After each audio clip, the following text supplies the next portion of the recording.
ओम नमः शिवाय। प्रभु जी, आज की कथा है श्री राम कथा श्रृंखला में उत्तरकांड भाग 1।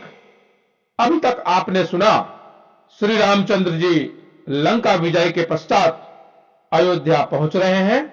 अब कथा आगे। प्रेम से कहिए सियावर रामचंद्र की जय। रहा एक दिन अवधि करा, अति आरतपुर लोग, जाता सोचई नारी नरा, कृष तन राम वियोग। श्री राम जी के लौटने का अवधि सिर्फ एक दिन ही बाकी रह गया है। अतएव नगर के लोग बहुत ही अधीर हो रहे हैं। राम के वियोग में दुबले हुए स्त्री पुरुष जहां तहां सोच विचार कर रहे हैं। भरत जी के दाहिनी आंख तथा दाहिनी भुजा बार बार फड़क रही है। इसे शुभ शकुन मानकर हर्षित हो रहे हैं।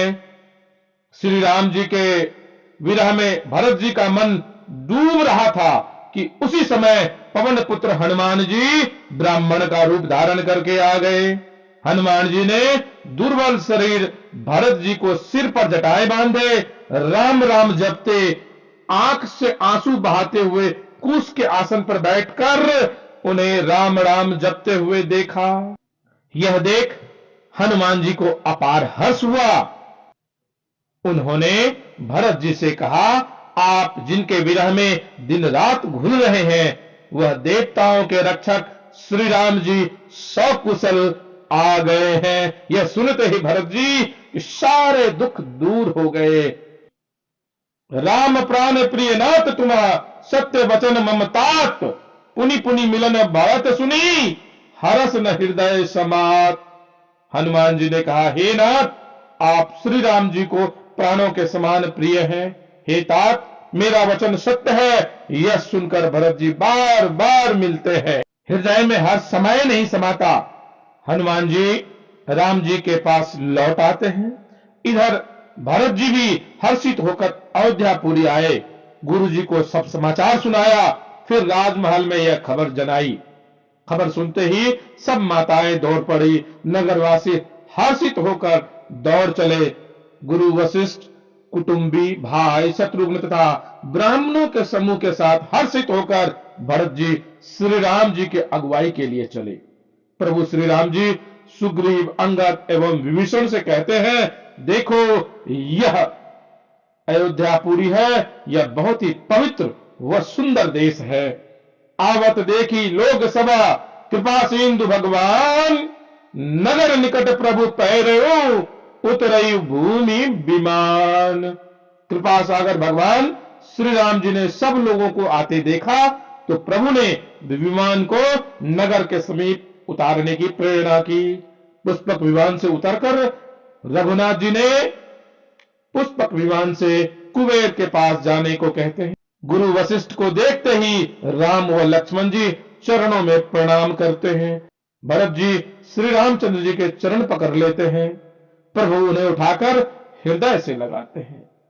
फिर शत्रुघ्न जी को हृदय से लगाते हैं।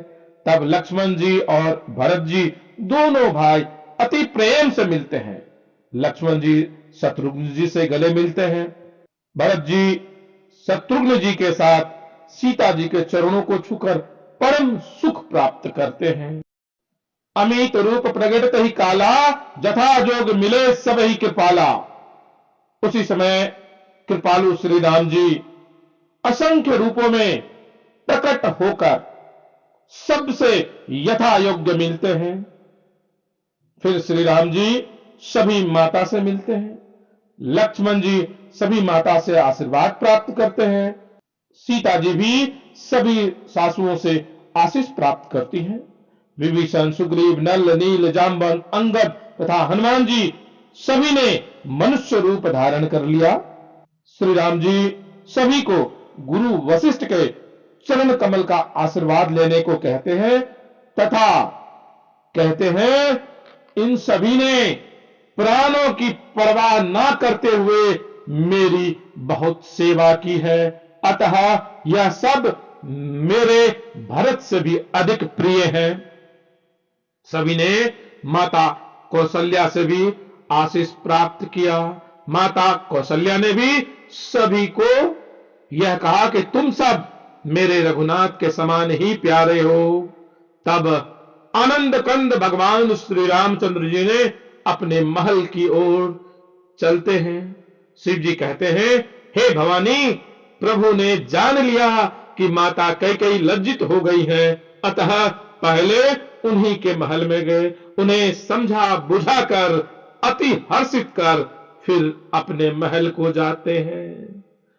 तब मुनि कहे सुमंत सुना, सुनत चले हर्षाई, रथ अनेक बहुबाजी गजा, तुरंत सवारे जाए। तब गुरु वशिष्ठ मुनि ने सुमंत जी से कहा, श्री रामचंद्र जी के राज तिलक की तैयारी करो। यह सुनते ही सुमंत जी अति हर्षित होकर चले, तुरंत ही अनेकों रथ घोड़े आदि सजाने लगे। प्रभु जी आज की कथा यहीं विश्राम देते हैं। आगे की कथा पुनः आगे होगा श्री रामचंद्र की राज तिलक की तैयारी। प्रभु जी आप सभी का रामचंद्र जी के प्रति प्यार देखकर मन बड़ा ही आनंदित हो रहा है, तो आप सभी जोर से कहिए सियावर रामचंद्र की जय। प्रभु जी यदि आप आनंद कर रहे हैं तो कमेंट्स में जय श्री राम अवश्य लिखिएगा तथा शिवा यात्रा दर्शन को लाइक शेयर सब्सक्राइब अवश्य कीजिएगा। प्रभु जी चलते चलते फेसबुक व इंस्टाग्राम पर भी शिवा यात्रा दर्शन को फॉलो अवश्य कीजिएगा। तब तक के लिए ओम नमः शिवाय।